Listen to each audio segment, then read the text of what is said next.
Hey everybody, it's Andy here in yellow today to brighten your day, or at least for the next hour at my live office hours. Great to have you. Get in the chat. Say hi. Tell me where you're from. Tell me what you need. Make sure to put some question marks in front of your questions. And if you are in the Mile Walk Academy and in any of my programs, let me know that.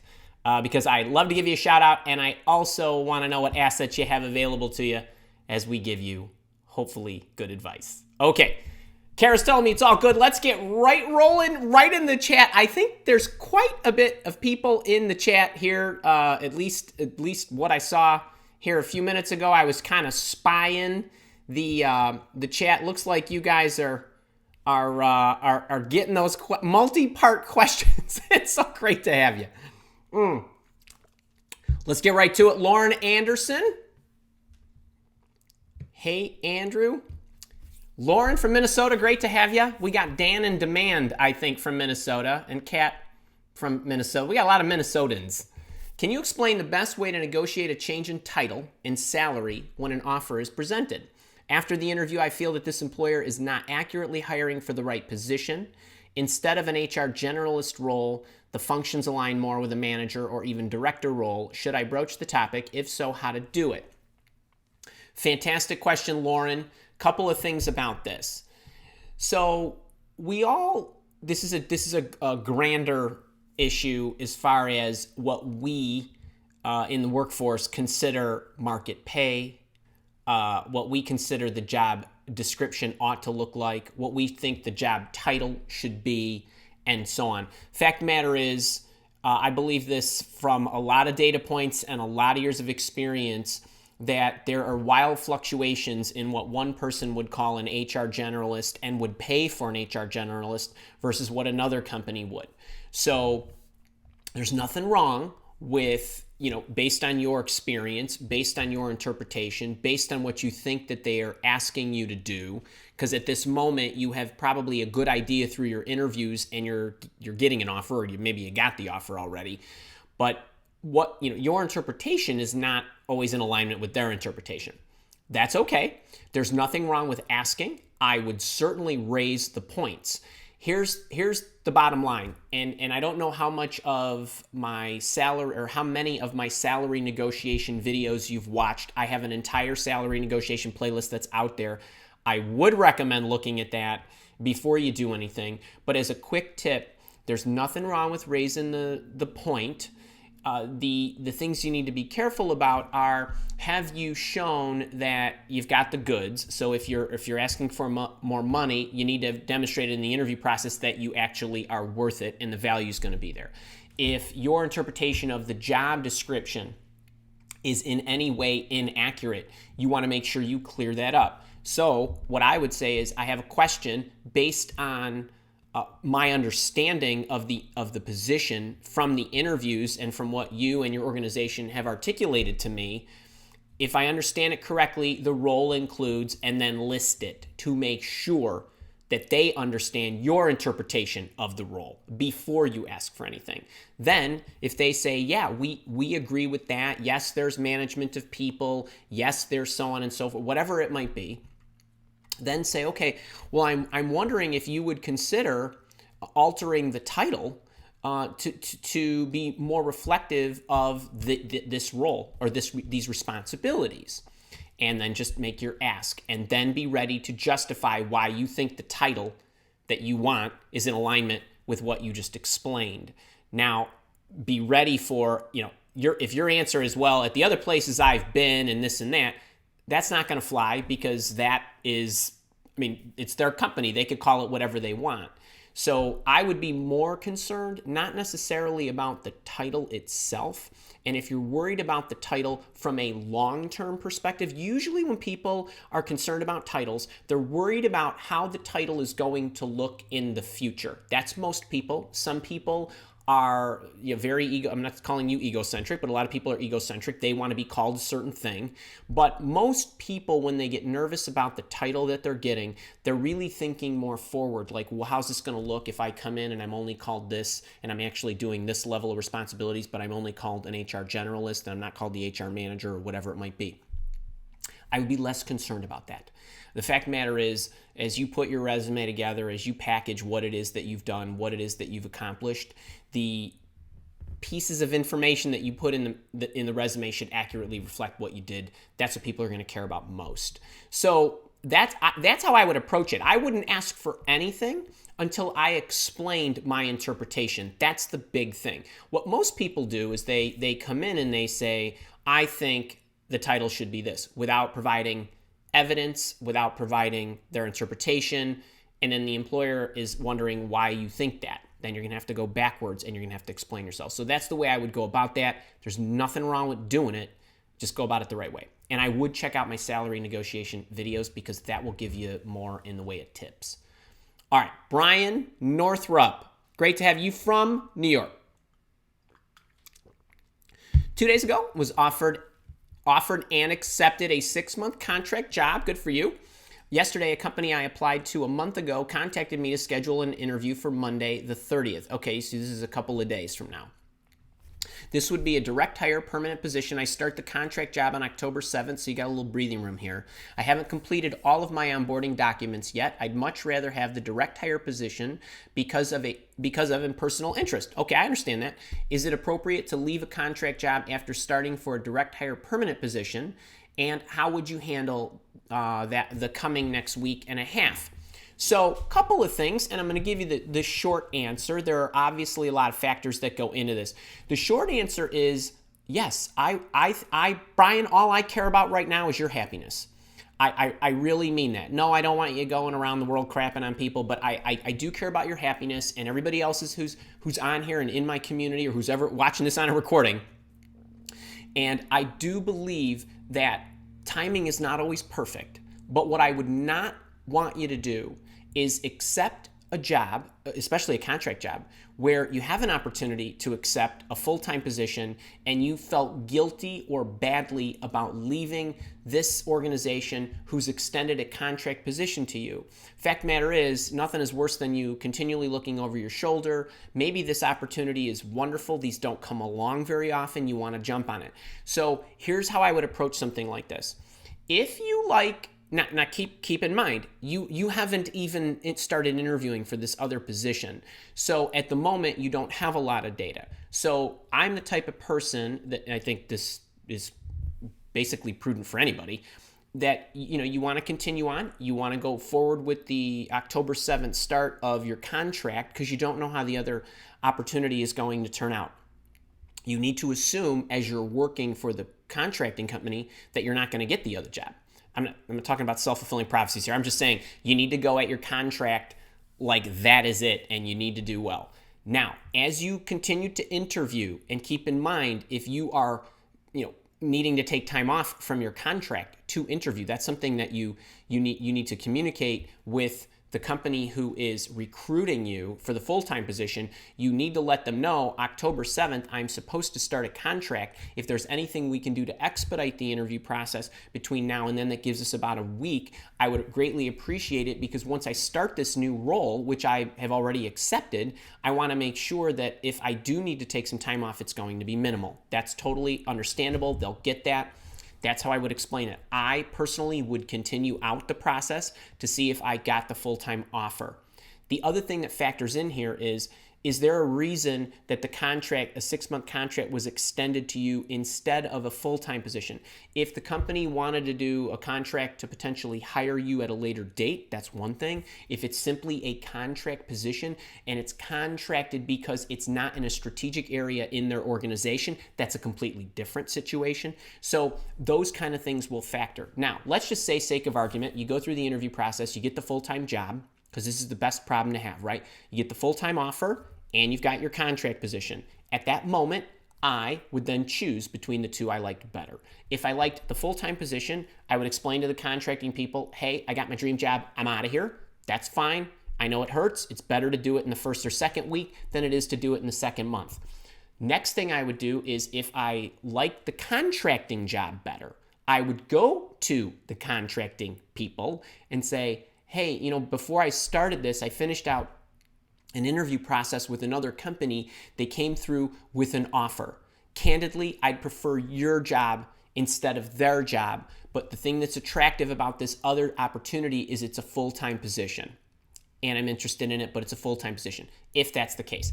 If the contracting company says, hey, we can't convert you to a full-time employee, say, okay, you take the other one. That's it. That's how I would handle all of that. I mean, it's not an exact science.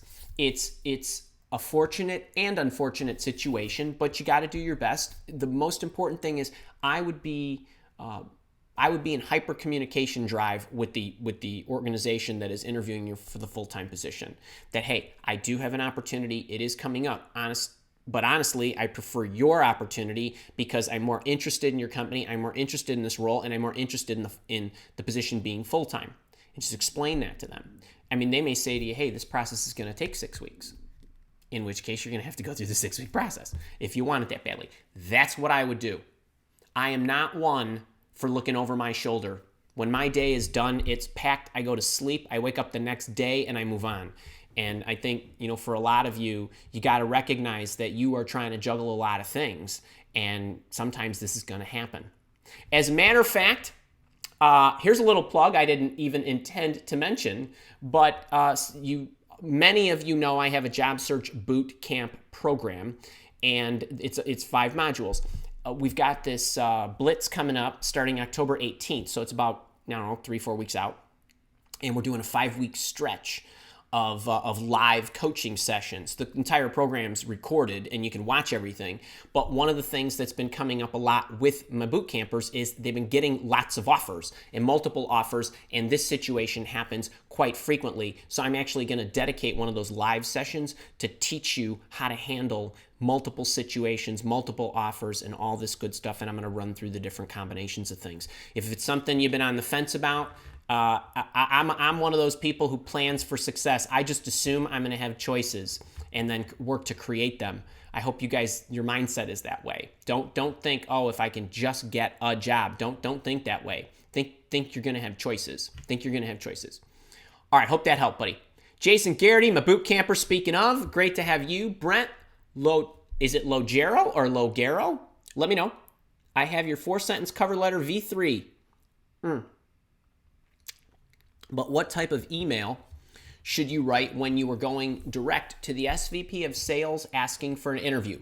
Brent and everybody else, first thing I would do if I'm in job search mode is after I start pulling my resume to actually first thing I would do is I would do some self-discovery, which I have loads of on the channel.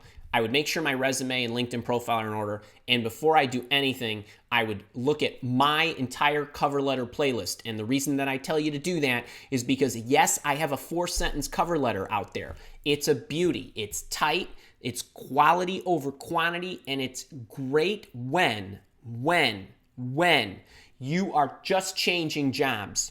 Meaning, I'm a salesperson, and I just want to be another salesperson at a different company. Okay, I'm a project manager, and I just want to be a project manager at a different company.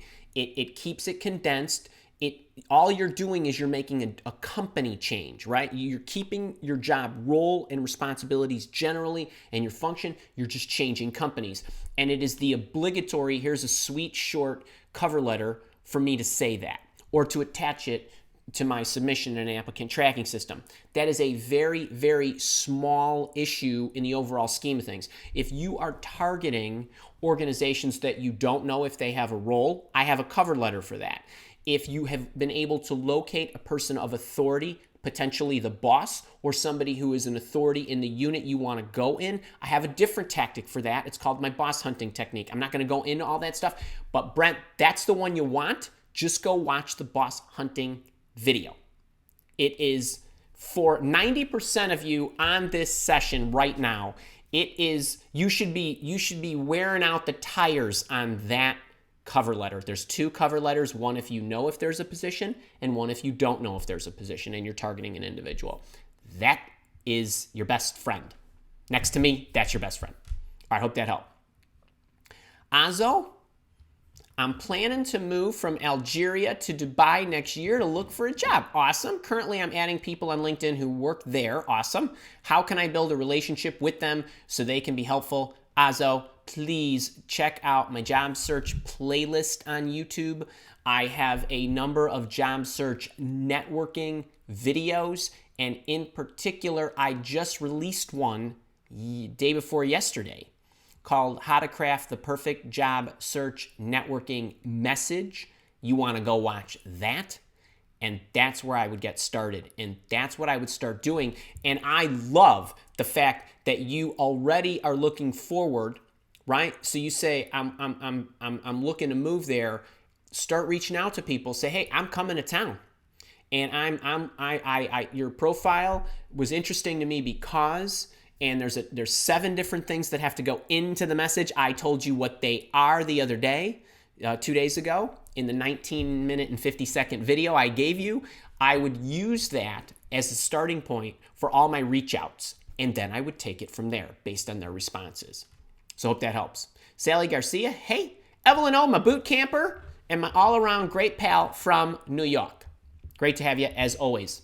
What do you think about the interview question? Where do you see yourself in 5 years? Would you say it's the same as what are your long-term goals? So, Evelyn, what do I think about the question? This is not related to you in any way because I love you. I think that is probably the dumbest interview question that they can ask you, ranked right up there with tell me about your biggest weakness or something of that nature. It is a dumb question. No one knows where they're going to be in 5 years. I have absolutely no clue where I'm going to be in 5 years. And what I'm working toward is irrelevant. So you can talk about long-term goals and things that are important to you. What I would, for me, the way I look at these kind of things is here I am, and I am at the core. I have a vision of my life. I am passionate about certain things. I know my why. That's not going to change, and nothing that I do for the rest of my life is going to deviate from that. And I can actually say that with a straight face because for the last 2 decades, it hasn't changed. It's not going to change. It's everything about who I am. So where I'm going to be in 5 years is going to be some magnification of that. So I don't know what inventions are going to come up in 5 years to allow me to do this in maybe all of you will be sitting in a room with me somewhere, or we'll be in a virtual room. I don't know what that's going to look like. So I just don't like that question. But if you're asked it, because you can't control that, then I would talk about your goals and where you are going to focus and the areas that you want to build. And the last thing I'll leave you with is just make sure that when you're talking to some bonehead interviewer who asked you that question, that you are talking about it in relation, in a trajectory that aligns to the role you're interviewing for. So don't say something like, well, I'm going to open up a hot dog stand on the New York street corner because that's a good place to make a lot of money selling hot dogs, right? You want to talk about what, whatever HR role it is that you're going to be in alignment with. Maybe for somebody like you in 5 years, you will be managing or hope to manage an HR unit for one of the larger telecom companies or something like that. I don't know, something like that. But I don't love that question. I laugh. If I was in an interview, I would probably get up and leave. That's me. But I get that you're going to get that question, and I would just talk about my goals in alignment with that. So I hope that helps.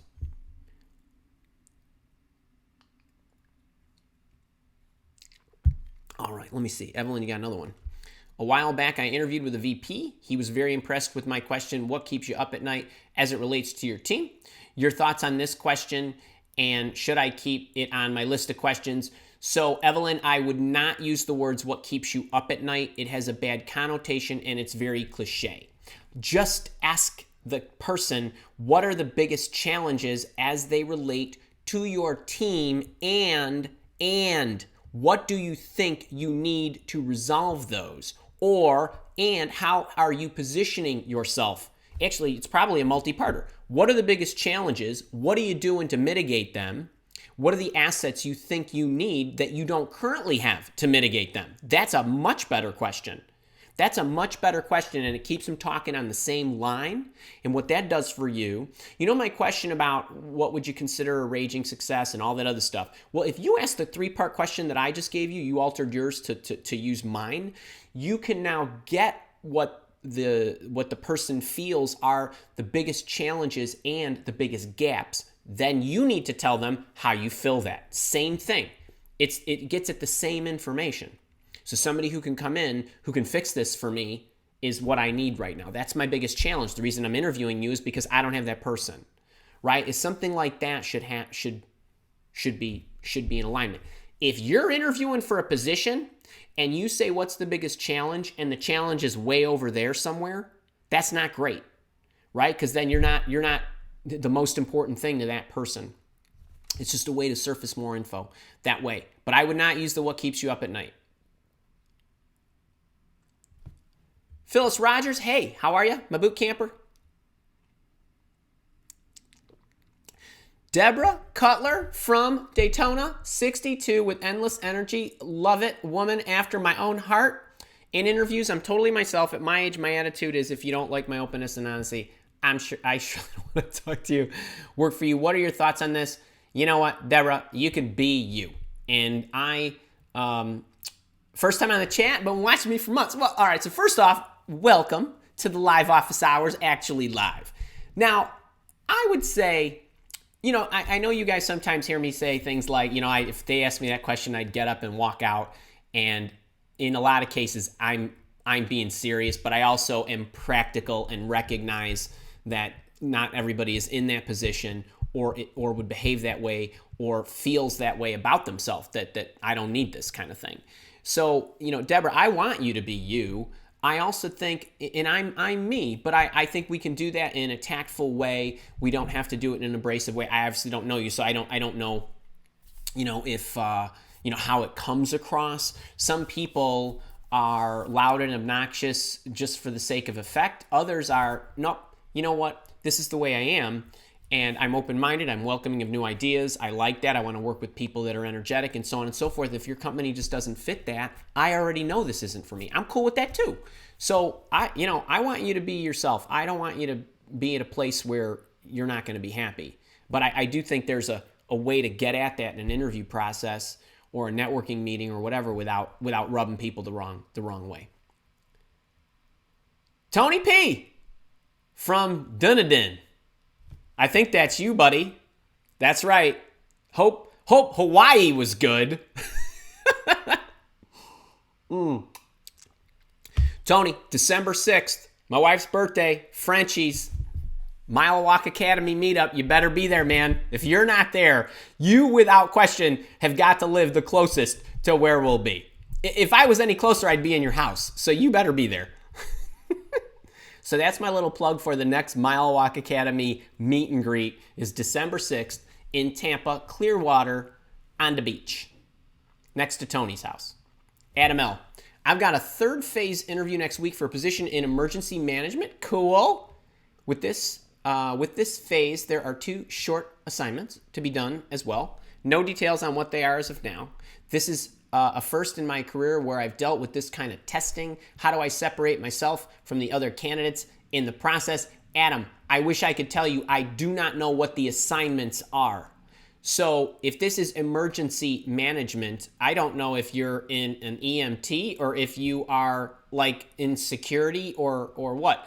If you want to tell me specifically what you do and what you think these short assignments are, I'd be happy to tell you what I would do.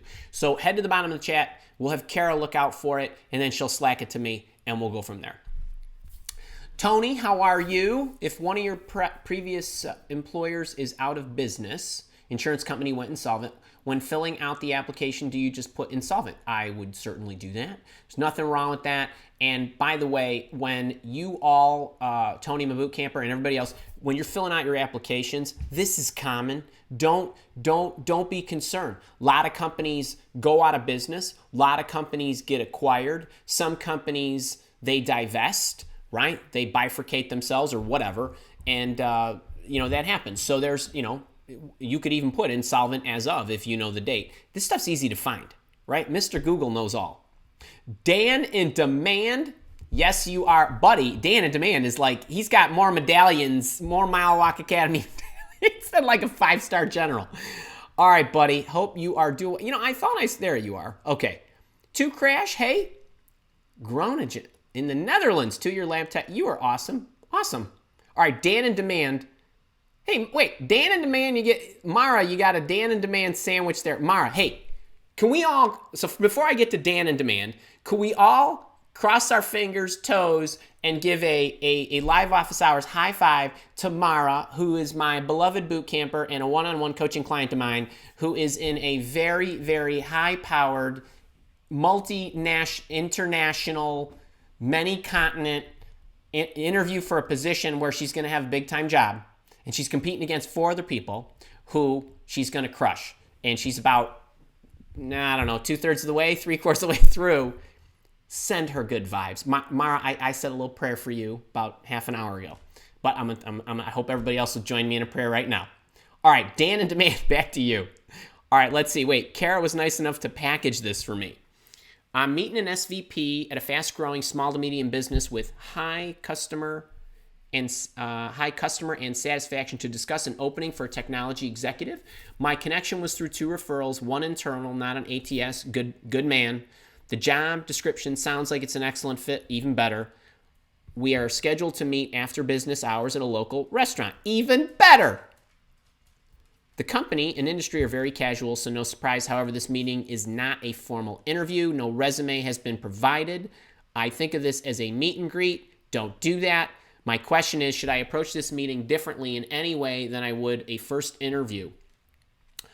Awesome question. Kara, can you do me a favor? Can we mark 26 minutes in?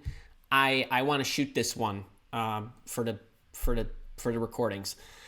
Dan, so a couple things, and everybody. Anytime you're getting in a meeting like this, call it whatever you want. You can call it a networking meeting. You can call it a get-together. I don't love the words informational interview, even though we use them. I don't care what you call it. I would go to this place, this local cafe, after business hours. I probably would be dressing, with slacks, a button-down, a sport coat, or whatever. I don't really care if they come in jeans or flip-flops or whatever, but that's how I would go. I would have my resumes with me. I would have whatever portfolio stuff you want. I would have it all. And I would treat it as an interview. You don't need to walk up and say, here's my resume.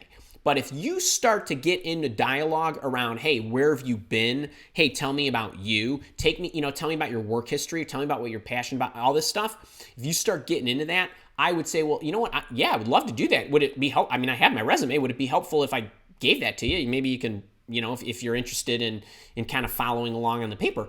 But, here, I'm happy to tell you. And then go into it. I would treat it as an interview. I would never, you never want to come. So I always say to people, there's 2 things you never want to do in the first. You only get that one chance to make that first impression. But a couple things. We have situations like this that occur a lot, right? Especially if it's a small to medium-sized business. So it's casual. Hey, yeah, he's a senior guy. He's a tech exec. I want to get together with him. Sure, you never know where this is going to go. Just assume it's an interview. Because if all of a sudden they really like you, but you have a gap somewhere between what they need and what you have, you need to be able to make that up, and you don't want to make that up from being in a hole. So you want to come out strong. The second thing is, if you are a passive job candidate, a recruiter calls you, hey, we'd love to, we've got this great opportunity. You want to come over and look at it. Or, you're interviewing with a couple of companies. You already like one a lot. You're maybe 2/3, 3/4 of the way down the pipe. And then you get a call from somebody else and you're like, well, I'll probably just go. You need to be on your toes. You need to be on your game. Nothing is worse than you going in all laissez-faire and nonchalant and putting your feet up on the desk. And then all of a sudden you're like, dang, this is good. This is the one I want now. Right? So you always want to make the assumption that you're going to want that job. Always. So, buddy, I give my fingers crossed for you. Great meeting you. And I've been wearing out, I think my Virgo mug cup that you gave me, it's already got the brown impression in it from all the coffee I've been drinking. I love that cup. All right. Back to Adam L. I'm transitioning from EMS into emergency management role with Red Cross. Okay, career changer and don't have the formal degree or diploma in EM, but do a lot of volunteer work with multiple teams of theirs. It may be a knowledge test. Yes, it is. Okay, that would be my guess based on that. You know what makes up for lack of knowledge? Everybody. I didn't tell you this yet, but Adam and everybody else, I've got a 4-part workshop. It's called my Job Interview Communication Workshop. It's about the interpersonal skills. And Adam, this is right up that alley. This 4-parter is on the 8th, the 10th, the 15th, and the 17th. And the reason I'm telling you this is on the 17th of October, I'm going to be doing a session in this time slot on YouTube where I'm going to be talking about the organization of your presentation and the things to include. So the way that you stand out, this, by the way, this might be the most important thing that I'm going to say in this entire hour. It's probably the most important thing I've told any of you this week. This goes for whether you're making a presentation. This goes for whether you're doing an assignment. This goes for whether you're whiteboarding something. This goes for whether you're answering a basic interview question. When you frame what it is that you are saying to them, what it is you are drawing for them, what it is that you are presenting to them, it is much easier for them to understand you. It is also easier for them to forgive you should your answer not be what they're looking for. So when you talk to somebody about how you're going to approach a problem, or you're giving a presentation, or you're talking about the time you had a conflict with a coworker, if you're going to make your presentation and you say, well, I had this conflict with my coworker, but every time I approach a conflict, here's how I approach it. That immediately neutralizes their like or dislike of the answer that is going to follow. So every time that I get in a disagreement with somebody, my first inclination is to step back, make sure I'm not missing anything. My second step is to be empathetic and try to listen and understand what it is that they're communicating and where it is they're coming from in case I'm missing anything. The next thing that I would do is so on. What you're doing is you're giving them the framework, okay? So if they don't like the fact that you disagreed with your teammate about which coding language you should use to put this little database together, whatever, that's okay. What they really needed to know is, wow, if that's the way they approach conflict, that's the kind of person we want to meet with. So for Adam, when you get into whatever your assignment is, the thing that neutralizes your lack of knowledge is your structure and your organization. So whatever that assignment is, it has a problem to it, or it has something that they want you to create, or whatever it is, or how you would tackle an organizational problem, how you might create a team that does a certain thing. You want to make sure that you are laying out your outline. So here's how I'm approaching it. And then this is what I would do. That will make you stand out because nobody does that. What do? They just start talking. Well, when I got in this conflict, here was the problem. And so this is what we did. I know, but that doesn't tell me anything about your philosophy, doesn't tell me anything about your organization, doesn't tell me anything about your approach, how you think through problems, and so on. That's what you got to do. Everybody, if you have not seen my webinar, it's free, it's recorded, and it's on job interviewing. It's called 3 Keys to Ace Any Job Interview. I highly recommend you watch it. It's about an hour, solid teaching. And all you need to do is register for it on the Mile Walk Academy site. You'll get an email, and then you can go and watch it whenever you want, as many times as you want. So I would highly recommend that. And Adam, I would definitely watch that before I go and do that assignment or the presentation. So I hope that helps. Can you tell I'm excited about this? I'm really excited about the workshop. So let me toss in that plug, 33 minutes in. We do have it's a 4-part workshop. All right. First, there's a page you can check out. Kara, if you got your email today for the live office hour session, it was in there. So there's a link to a page that you can go check out. 4 parts. The first one on the 8th is on building rapport. I'm going to teach you instantly how to connect with somebody right out of the gate within the first 5 seconds, and how you can pre-plan what you're going to do. It's pretty slick stuff. Second thing is on answering confidently. Third one is on body language. And then the fourth one is on this presentation. 4 days, all at 11 o'clock Central, Tuesday, Thursday, October 8th, 10th, 15th, and 17th. Hope you can make it. It's going to be a lot of fun. All right. Wendy Bader, how are you? Man, that name sounds so familiar. I have a 15-minute phone screen interview next week. Awesome. What do they typically ask and do in 15 minutes? What's the most important thing I do and say if I only have a few seconds? Okay. And you did read my phone interview blog piece. Thank you for saying that. I love when you guys do this.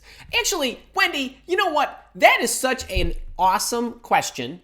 And I love, this is funny because lots of times I don't know what you guys have seen of mine. I don't know what you've read of mine. I don't know where the question's coming from. But I love that, and I love the detail, and I can't believe you got that all within 200 characters. I don't know if you had any to spare. All right, couple things. When you have a 15-minute interview, usually, okay, so you didn't say this, but I'm going to make this assumption, and this is pretty typical. If you get a 15-minute interview, it's usually the first one, meaning it's just a screen. It's usually, not always, with a sourcer or a researcher or a recruiter or a recruiting coordinator or an HR person, somebody of that ilk. Okay, so what they're trying to do is they just want to get a few vitals on you. I think they want to make sure that you're not wildly out of the park either way. It's also a chance for them to talk to you for 15 minutes, gauge your communication skills, your energy, your interest. There's a little give and take usually. You're not going to get a ton of time. 15 minutes isn't even a ton of time if you had all that time to ask your own questions. So what I try to do is all I care about in that 15 minutes, this is the only thing I think about when somebody's going to talk to me for 15 minutes, they better love me. It doesn't matter if I care about them, okay? Doesn't matter if I love them. Doesn't matter if I get excited about them. I can't tell anything in 15 minutes, right? And you're talking to basically a low-level person. So all I care about is giving them my best energy, my best thoughts, and don't say anything that knocks you out of the interview process. Okay? If they say something stupid like, hey, I looked at your profile and you look to be fairly senior. This role looks like it's a rung below you. Fine, no problem. I'm more interested in your company. Okay, I'm really interested in finding out more about the role. Don't say, well, okay, well, how much does it pay? Like, none of that. The trick in the 15 minutes is not to get bounced, and it's to gain some momentum because you want the sourcer or the screener or the recruiter or whatever to turn to the next person and say, I really loved Wendy. She's very enthusiastic, very articulate, very sharp. You know what I mean? That's all. You'll hash all that stuff out with important people throughout the process. You're not dealing with the hiring official, and if you are, that's insane because no hiring official should be spending 15 minutes with you. They should be blocking an appropriate amount of time. So it's likely going to be a screener. And then the other thing is what I would do is I would check out my video on, I think it's 6. Oh, geez, I can't remember. Kara, help me. The 6 best questions to ask in your job interview screen or in your recruitment screen. If you just type the word screen on my YouTube channel, it'll come up. But that's the stuff you want to ask up front. Some of those are going to be really important for you to get at if you have an opportunity to ask. It's more important for you to learn about the landscape of the position than it is to learn about the position because nobody is going to be able to break it down for you in a 15-minute time slot when they're asking you questions too. So just keep that in mind. That would be my focus there. Kara, can we add? I want to shoot another one on that too. So the casual interview, the 15-minuter.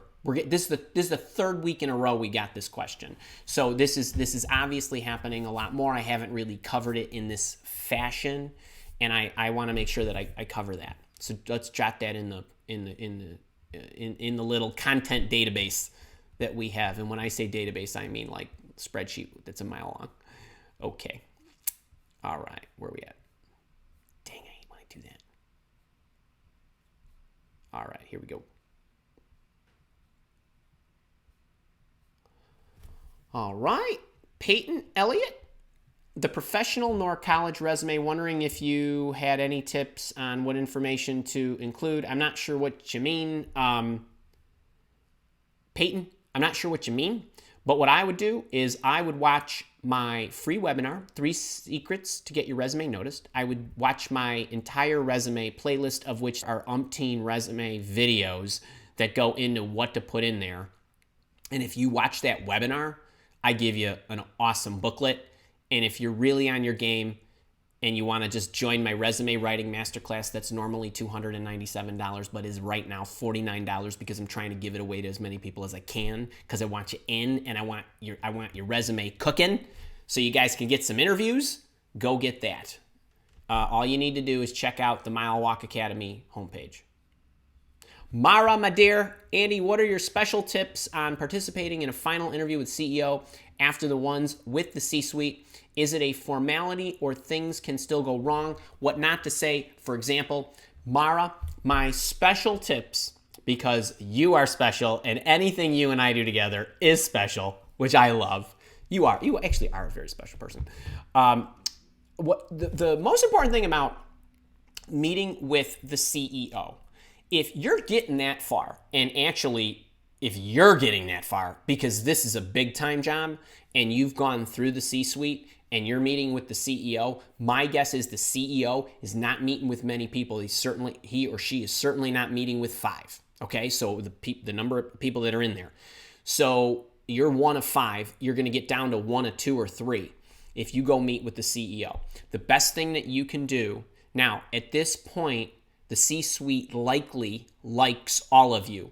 Okay, so now what the CEO is probably looking for is, fit, passion, are you smart, directionally, where are you going, what's the trajectory look like?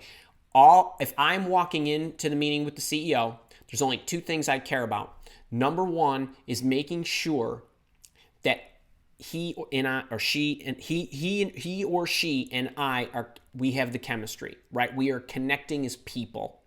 Does that person like you? That one element will win out, especially at the level you're coming in. Second thing, 3 things. Second thing that I would be thinking about is I want to make sure that I am asking all of the right questions. So lots of times the CEOs will open up with, what questions do you have for me? And they want to see, can you ask them for an hour? Are you interested? What kind of questions are you asking? And because that'll tell me a lot about your interests and your knowledge.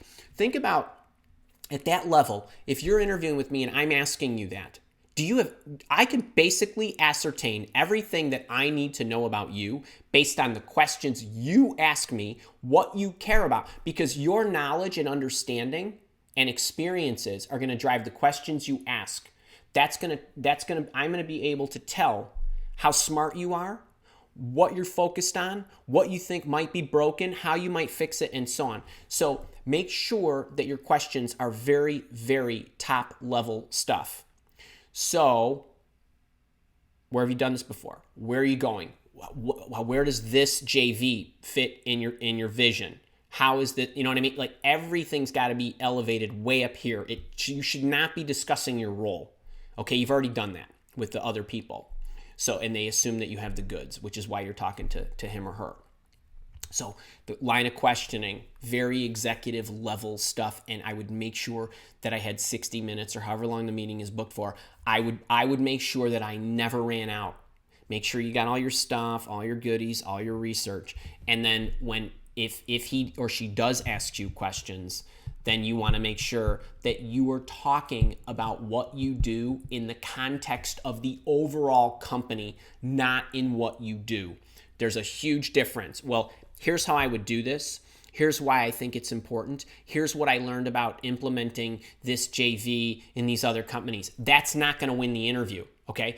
He already knows you know all that stuff. What I've noticed is these types of impact and this impact on this JV can do this for the company. This is what happens when these things are implemented correctly for the organization and what it enables the organization to do. This is what happens to the organization when these things are not run properly, and these are the risks, and these are the things that I've seen at other organizations. You need to put into context share your interpretation of what you're going to do and how you think it fits into the overall organization. That's the level you need to be talking about with the CEO. Not, I can do this job really well. That does not win the interview. Okay, so I hope that helps. If you have any other questions on that, just hit me in the system or the email and let me know. But good luck. I know you're going to crush it. I know you are. All right. Deborah Palmer. Hey, wait, Kara, can we? I want to package that one too. I want to shoot one on that because that is. We've got I just did a video that I've already clipped out for you guys about how low level job seekers can interview with more senior job seekers, but I think we need to do a package for you guys on how senior level people need to be interviewing with the CEO when you get to this place that Mara is right now. And I think I'll probably have some additional tips. And so can we also notate that one? I think you guys you're crushing it today with these questions. I love it. I absolutely love it. I'm serious. This is good stuff. Deborah Palmer. Oh, wait, Kara, add this one to the list, too. This is phenomenal. Deborah Palmer, hi, Andrew. Any advice for interviewing with much younger managers? Had 3 interviews, all hinted about my age. Can I handle the job? Never heard back. Okay, so I do. And Deborah and all of my other brethren and sisters in my demographic in the over 50 crowd. So here's what I don't want to repeat some of the ageism videos that I already have out there. There are videos on my job search advice for over 50-year-olds. So Deborah, I would check that out. I would also check out the one about how to overcome age discrimination in a job interview. I would check that one out. I think there's some more, but those are pretty good. And the one you need is in the second one, the latter one. However, I want to offer up some additional color here on this. So for the older folks, and older doesn't mean you lack energy, you're out of touch, or any of that stuff. That's the bias in the younger person that you're trying to overcome. Now, not every younger person, so we don't want to make blanket statements. That's stupid.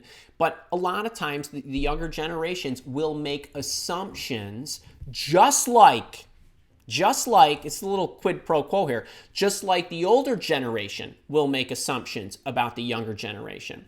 And so it's important that as we go into these interviews, we're all more open-minded. However, this is a reality, and if you are an older person, you are going to face ageism issues. Anybody who tells you you're not is flat out lying to you. So how do you preempt these? Well, when you go into the interview, and this is a little overlap from the interview ageism video that I shot, the age discrimination video, but I'm going to add some things that are not in the video. You need to make sure that as you come in, your energy level is high. Okay, you need to be upbeat. You need to connect with them. You need to be current, okay? You need to be energetic, and it needs to show. The second thing is that one of the biases is they're going to assume you're stuck in your ways. You need to use language about how interested you are in learning and making sure that you are growing, right? That's an important part to you, and things of that nature. Now, there's some other things in the video, but here's one tip I want to give you that is not in the video. Lots of times, the younger generation makes the assumption that people in the older generation are not able to move as swiftly in fast-paced environments. One of the things that you can do, and I'm an ounce of prevention guy, right? I think an ounce of prevention, more than a pound of cure kind of thing. So if I'm going in and I'm speaking to them about why I'm open to leaving my current job or have quit my recent job or whatever it might be, is I would say something like, I was at this organization, and one of the things that I'm really looking for, one of the reasons why I was not happy, or one of the reasons why I left, was because the environment, it wasn't fast-paced enough for me.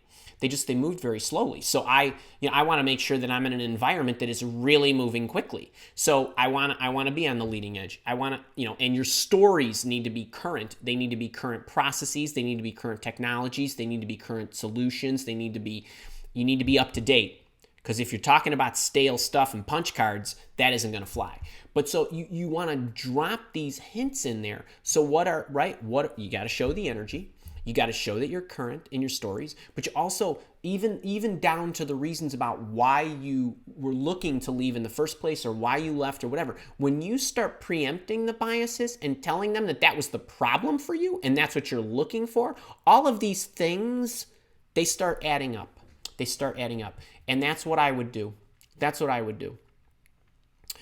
if it was me being me, just because of the type of person that I am and the experience that I had, if I went into an interview process and I was interviewing for a senior level position in an organization and they threw a bunch of 30-year-olds or 40-year-olds in front of me, I would be challenging them.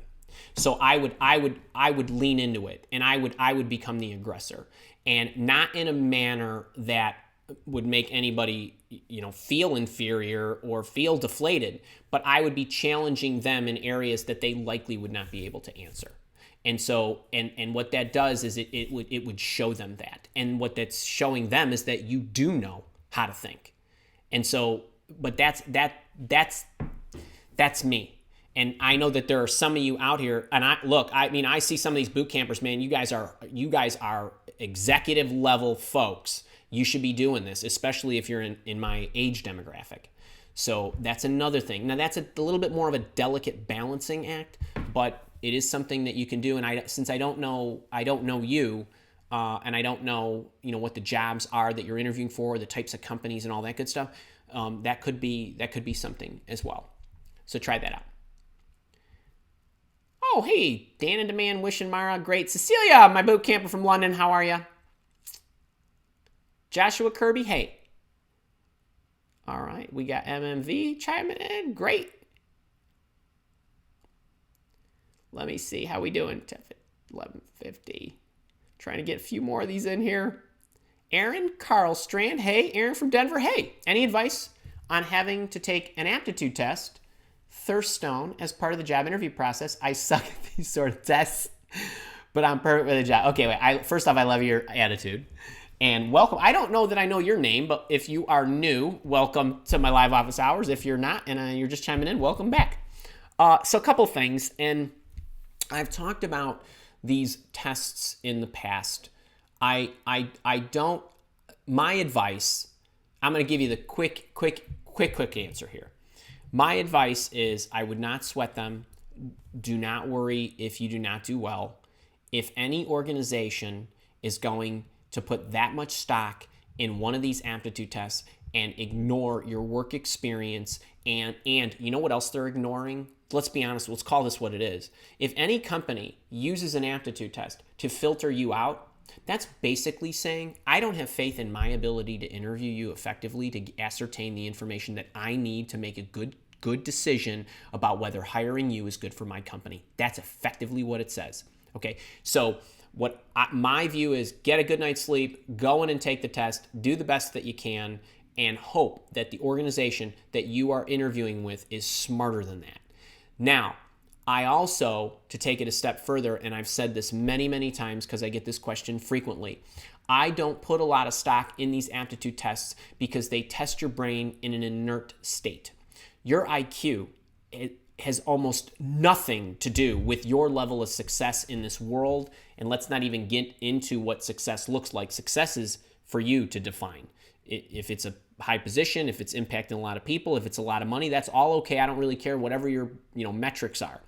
But when you take an aptitude test, that aptitude test is testing your brain in an inert state. You are not dealing with market conditions, economic conditions, employment conditions, inside the company, political conditions. My boss who had a bad night's sleep, who's screaming at me, who needs something and I need to be empathetic instead of react to it. Or the customer who's on the phone who doesn't, you know what I'm saying? Like, no aptitude test is going to be able to measure your ability to handle it when all those variables change constantly. And I didn't even mention another half a dozen of them. So don't you worry. Go in, take it, and I do one of these. You know what? You don't want to hire me because of that aptitude test? Fine, you didn't deserve me, and move on. All right, I hope that helps. Oh, I want to chime in from my boot campers here. Actually, I don't even know that this is limited to boot campers. If you are a paying member of the Mile Walk Academy and you are on our private LinkedIn group, Deborah, who is, I don't know that she's here right now, and I know a number of other people are trying to do this. They are doing a 14-day challenge. They're doing my 14-day challenge, and they're actually buddying up with other boot campers or people in the Mile Walk Academy, and they've got on the WhatsApp app. I'm on that. Kara's on that, and we're going to be monitoring and helping you.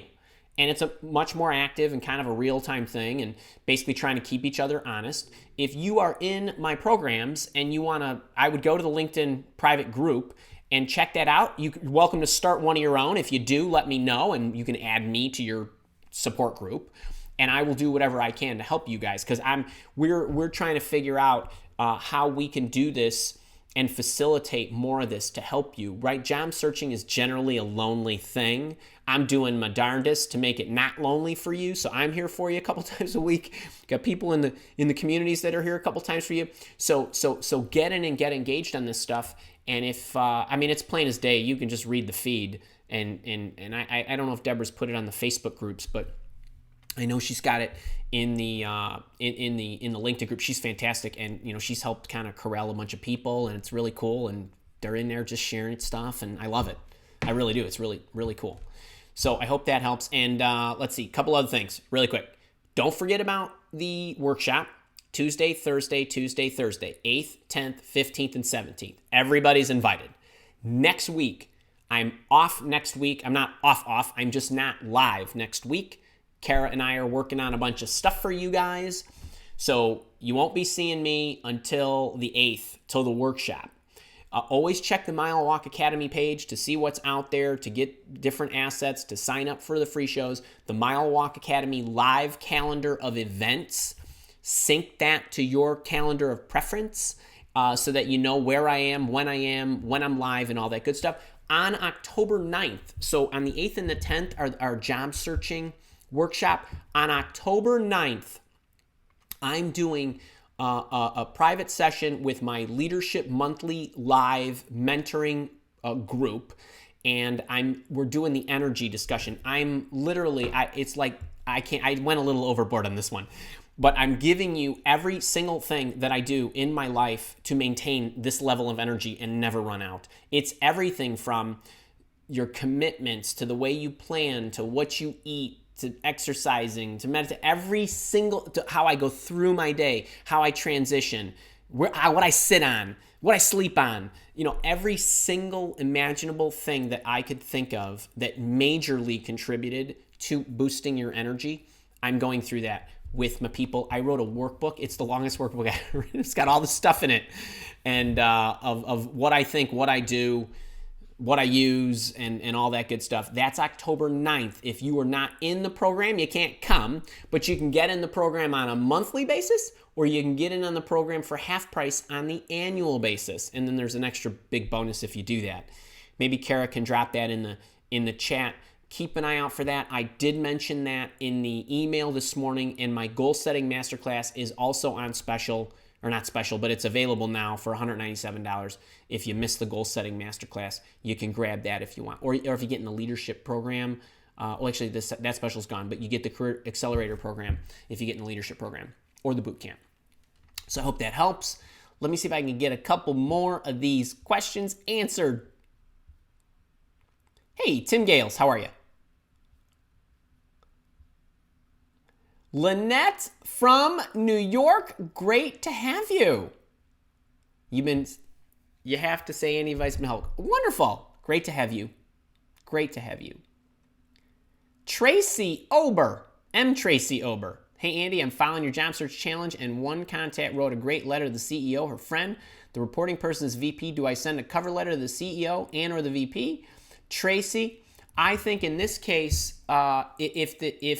if your contact wrote a letter to the CEO, then what I would do is I would make sure I contacted my friend to see if anything transpired, and I would actually give them, if it was a situation where there was a call to action, meaning your friend said, would you get back to me so I can let Tracy know how to communicate with you?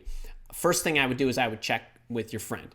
If your friend said, no, I just sent a letter to the CEO, but the reporting person is actually the VP, what I would do then is I probably would send the message to the CEO and let the CEO send it to the VP, because I would keep the communication consistent.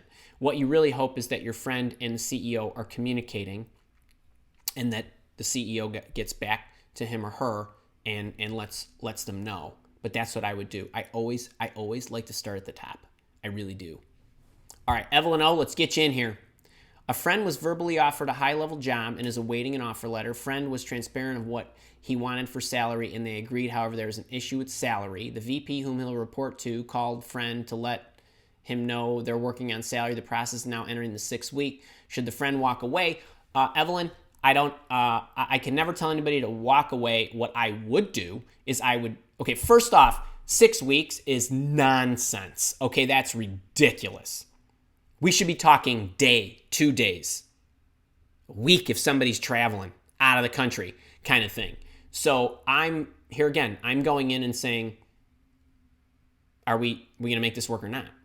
Either yes, you raise it or not, or you come somewhere in between. But 6 weeks? I mean, I don't know what that is. Those are my thoughts. I literally don't know. I probably would say, are we doing this or not? All right. Andy Perez from Naples. Deborah from New Jersey. Sylvia, hey. Maryland.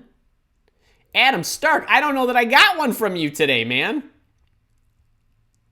Lisa Arena. Hey. San Francisco. Just want to stay motivated. I love it. Great to have you. Andy KK. Hey. So, Chidanand, is that how you say it? Great to have you. 9:30 in India, so now it's 10:30 in India, I'm guessing. Ryan Elliott, hey. Krista, you snuck in. Neuro Adequate. Oh my God, Baton Rouge, one of my great place. Oh, Adam, I had no idea that England destroyed the U.S. I just don't follow it. It's just not my thing. Gary Freeman, hey. All right, listen, 12:01. All right, folks. Oh, wait, Steve St. Clair, great to see you. Sabrina, great to see you. Wyoming. Steve, I didn't know you were from Wyoming. That's awesome. And Rory's here. The zombie review. Hey, Keyshawn, hi. Okay, Rory, I'm getting you in here, man. All right. Would you advise making less money in a career path entry level over making better money in a job you don't see going anywhere for your career? Rory. So I can never tell you what to choose. However, as coach, I want to tell you how I would process this, or the process I would go through. First thing is I would go check out my blog, and there's 7 opportunities worth a pay cut. Okay, it's a great article. I give you the 7, and I tell you what they are. That's one of them. So if you feel like you can afford your life to live, you got to pay the mortgage, right? All this stuff costs. And so if you can keep the lights on, you can keep the food on the table, you're happy, and you will be that you're okay, and you will be happier in a career path that's going somewhere as far as your enthusiasm level, or maybe even just a hotter sector, hotter market, hotter function, in-demand skills, and so forth. I would say that is a good reason. I'm not telling you to do it. In my book, that's a good reason.